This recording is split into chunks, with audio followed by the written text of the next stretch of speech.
شب برات کے حوالے سے قرآن کریم کی ایک آیت کریمہ ہے کہ اللہ تبارک و تعالی نے ارشاد فرمایا فالمدبرات امرا۔ اب یہ جو قرآن کریم کی آیت ہے، اس آیت کریمہ میں اللہ تبارک و تعالی نے تدبیر کے کام سنبھالنے والوں کی قسم اس میں یاد فرمائی ہے، اور اس سے مراد فرشتے ہیں، چونکہ انسان کو پیدا ہونے سے لے کر موت تک یہ ان کا ربط فرشتوں کے ساتھ ہے۔ یعنی جب انسان ماں کے پیٹ میں ہوتا ہے تو اس کی صورت بنانا، اس میں روح پھونکنا، پھر جب وہ پیدا ہو جائے تو اس کی حفاظت کرنا، اور پھر اس کے بعد جب وہ مرتا ہے تب روح نکالنے کے لیے بھی فرشتہ آتا ہے۔ پھر جب انسان مرے گا تو قبر میں بھی فرشتے آئیں گے جو سوال جواب کریں گے، اور پھر اس کے بعد جب یہ جنت میں جائے گا تو ان کے استقبال کے لیے بھی فرشتے موجود ہوں گے، حتیٰ کہ نعوذ باللہ اگر کوئی دوزخ میں گیا تو وہاں پر بھی اسے عذاب دینے والے فرشتے ہوں گے۔ تو یوں اللہ تبارک و تعالی نے مسلمان کے ساتھ اور انسان کے ساتھ فرشتوں کا ایک ربط رکھا ہے۔ تو اس رات کے بارے میں فرمایا گیا ہے کہ یہ رات ایسی ہے 15 شعبان المعظم، کہ اس رات میں اللہ تبارک و تعالی فرشتوں کو اگلے سال کے معاملات بتاتا ہے کہ اگلے سال کیا کیا معاملات کس انسان کے ساتھ کرنے ہیں۔ تو اور اسی طرح احادیث مبارکہ میں بھی کثرت سے اس کے فضائل آئے۔ صحیح حدیث مبارکہ ہے، اس میں موجود ہے کہ سرکار علیہ الصلوۃ والسلام نے فرمایا کہ نصف شعبان کی رات اللہ تبارک و تعالی یہ انسان کی طرف متوجہ ہوتا ہے، اور شرک کرنے والے، بغض رکھنے والے اور کینہ کرنے والے ان کی مغفرت نہیں فرماتا، ان کے علاوہ سب کو بخش دیتا ہے۔ اسی طرح ایک حدیث مبارکہ میں فرمایا گیا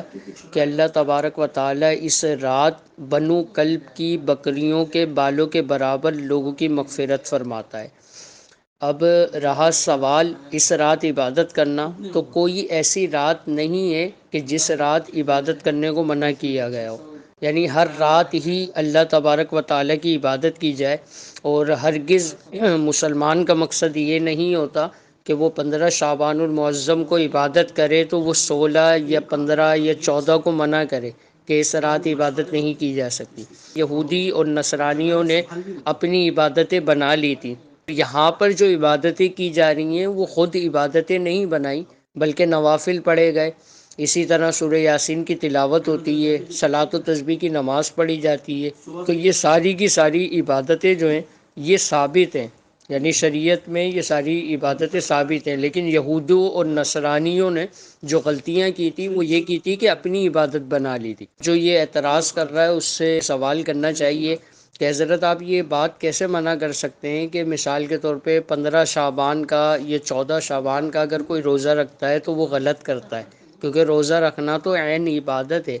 اسی طرح نماز پڑھنا، اسی طرح قرآن کریم کی تلاوت کرنا اور پوری رات جاگ کر عبادت کرنا، یہ بھی بہت افضل ترین کام ہے۔ اگر بندہ کرتا ہے تو اس کو اس کی نیکی ملے گی، اس کا ثواب ملے گا، نہ کہ یہ غلط چیز ہوگی، بلکہ یہ تو اچھی چیز ہے جو مسلمانوں میں رائج ہوئی۔ یہ سارے معاملات ہیں اور یہ اپنی طرف سے اعتراض بناتے ہیں اور یہ کرتے ہیں اور لوگوں تک پہنچاتے ہیں، حالانکہ یہ ساری چیزیں غلط ہیں، ایسا نہیں ہے۔ کسی بھی رات اگر بندہ جاگتا ہے، اللہ تبارک و تعالی کی عبادت کرتا ہے تو اللہ تبارک و تعالی اسے ثواب عطا فرماتا ہے۔ اور کیا بعید اللہ تبارک و تعالی کو کون سی نیکی پسند آئے، کیونکہ اللہ کی رحمت تو وہ ہے جو ذرہ نواز ہے، وہ چاہے تو چھوٹی سی عبادت پر بخش دے یا چھوٹی سی نیکی پر بخش دے، اور وہ چاہے تو چھوٹے سے گناہ پر پکڑ فرما لے۔ تو یہ تو بہت اچھا کام ہے جو مسلمانوں میں رائج ہوا۔ اب اس کو غلط بولنے والے یا تو جہالت کی وجہ سے غلط بولتے ہیں یا بے وقوفی کی وجہ سے غلط بولتے ہیں، کیونکہ یہ ساری وہ چیزیں ہیں جو احادیث مبارکہ سے ثابت ہیں۔ اور بعض ایسے بھی کرتے ہیں کہ سرکار علیہ الصلوۃ والسلام نے یہ رات کبھی منائی، تو ایسے ہی یہ سرکار علیہ الصلوۃ والسلام ہر رات ہی عبادت کیا کرتے تھے، حتیٰ کہ حدیث مبارکہ میں موجود ہے جب ماہ شعبان المعظم کا مہینہ آتا تو سرکار علیہ الصلوۃ والسلام اس مہینے میں کثرت سے روزے رکھتے۔ تو کسی نے پوچھا روزے رکھنے کی وجہ سے، سرکار علیہ الصلوۃ والسلام نے ارشاد فرمایا کہ اس رات بندے کے اس ماہ میں بندے کے نامہ اعمال تبدیل ہوتے ہیں، اور مجھے اس بات کی خوشی ہوگی کہ میرے نامہ اعمال جب تبدیل ہوں تو میں روزے سے ہوں۔ تو یہ ساری چیزیں احادیث مبارکہ میں ثابت ہیں۔ اب کسی بھی عبادت کو غلط بولنا تو یہ تو بے وقوفی ہوگی۔ اب بندہ پوری رات جاگ رہا ہے، اللہ تبارک و تعالیٰ کا ذکر کر رہا ہے، نماز پڑھ رہا ہے، اگلے دن کا روزہ رکھ رہا ہے، تو یہ ساری عبادتیں ہیں، اور عبادتوں کو کوئی جاہل شخص ہی برا کہہ سکتا ہے کہ یہ غلط کر رہا ہے۔ اور اسی طرح اس کے حوالے سے یہ بھی عرض ہے کہ یہ جو بیریئر ہوتے ہیں نا، یعنی جہاں پہ نو انٹریز کے بورڈ لگائے جاتے ہیں، تو جیسے ہم دنیاوی طور پر بھی دیکھتے ہیں، اگر کسی کی شخص کا کوئی مکان ہو یا کوئی فیکٹری یا کارخانہ ہو یا کوئی بہت بڑی جگہ اس کے پاس ہو، تو وہ باقاعدہ ادھر انٹری اور نو انٹریز کے بورڈ لگاتا ہے کہ بھئی یہاں سے جانا منع ہے، یہاں سے نہیں جا سکتے، یا یہاں تک آ سکتے، اس سے آگے جانا آپ کو اجازت نہیں ہے۔ اور اسی طرح یہ انٹریز کے بورڈ ہے، مطلب یہ ہے کہ یہاں سے آپ گزر سکتے ہیں، یہاں سے آپ آگے جا سکتے ہیں۔ اب یہ جو نو انٹریز کے بورڈ ہے نا، یہ شریعت نے لگا دیے جہاں جہاں لگانے تھے، اور یعنی کہ یہ جو ایک میسج چلا ہے، تو اس کے حوالے سے میرا سوال یہ ہے کہ یہ جو نو انٹریز کے بورڈ یہ لگا رہے ہیں کہ بھئی 15 شعبان کو عبادت نہیں کی جائے، تو یہ اختیار انہیں کس نے دیا ہے؟ کیونکہ شریعت میں تو کوئی ایسی رات نہیں ہے، یعنی جیسے یہ سوال کر رہے ہیں تو سوال میں انہی کے سوال میں جواب موجود ہے۔ کیا سرکار علیہ الصلوۃ والسلام نے اس رات کو عبادت کرنے سے منع فرمایا ہے؟ یہ شریعت نے منع فرمایا ہے، یعنی قرآن اور حدیث سے اس رات کا عبادت کرنا منع ہے یا نہیں؟ اگر میں یہ ان سے سوال کروں گا تو ان کا جواب یہی آئے گا کہ منع نہیں ہے اس رات عبادت کرنا۔ تو اس کا مطلب یہ ہوا جب اس رات عبادت کرنے کو شریعت نے منع نہیں کیا، مطلب یہ ہے کہ اس رات عبادت کرنا جائز ہے۔ اور اگر کوئی جائز کام کرتا ہے، اور ظاہر سی بات ہے جائز کام بھی وہ جو عبادت سے متعلق ہو، یعنی وہ مسجد میں رکتا ہے،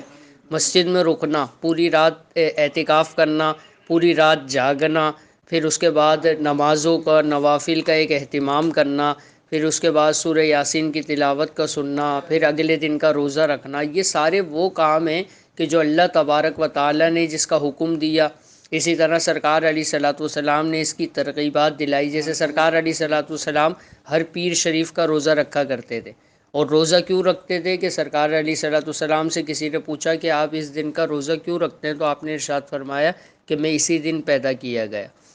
اور پیدائش کی خوشی میں روزہ رکھنا یہ بھی سنت سرکار ہے کہ سرکار علیہ الصلوۃ والسلام روزہ رکھا کرتے تھے۔ تو اس پر بلا وجہ کے یعنی کہ یہ اعتراض کرنا یہ سمجھ میں نہیں آتے۔ اور یہ جو نو انٹریز کے بورڈ انہوں نے لگائے ہوئے، یہ اختیار شریعت نے انہیں نہیں دیا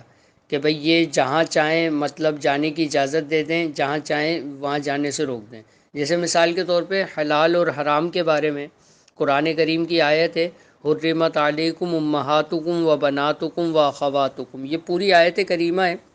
اس میں ان محرمات کا تذکرہ ہوا کہ جن سے نکاح کرنا منع تھا، یعنی تمہاری مائیں، تمہاری بہنیں، تمہاری بیٹیاں، تمہاری پھپھیاں، تمہاری خالائیں، تمہاری بھتیجیاں، تمہاری بھانجیاں، یعنی جن سے رشتہ کرنا منع تھا، ان تمام عورتوں کا یہاں پہ ذکر فرما دیا گیا۔ اچھا پھر فرمایا گیا آگے جا کے وَأُحِلَّ لَكُم مَّا وَرَاءَ ذَلِكُمْ، یعنی ان کے علاوہ جو عورتیں ہیں ان سے نکاح کرنا حلال ہے۔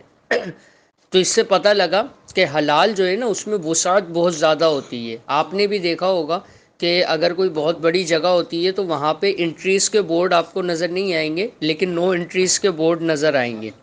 اسی طرح نو پارکنگ کے بورڈ نظر آئیں گے، پارکنگ کے بہت زیادہ کم نظر آئیں گے، کیونکہ جہاں انہیں روکنا ہوتا ہے نا وہ رقبہ چھوٹا ہوتا ہے۔ مثال کے طور پہ ایک بہت بڑا گھر ہے، اس کے کئی دروازے ہیں، کئی دروازوں میں سے ایک دروازے میں جانا منع ہے اور باقی جو دروازے ہیں وہاں جانے کی اجازت ہے۔ تو وہ جو منع تھا اس دروازے پر نو انٹری کا بورڈ لگا دیا، اور جن میں جانے کی اجازت تھی وہاں پہ انٹری کا بورڈ نہیں لگایا۔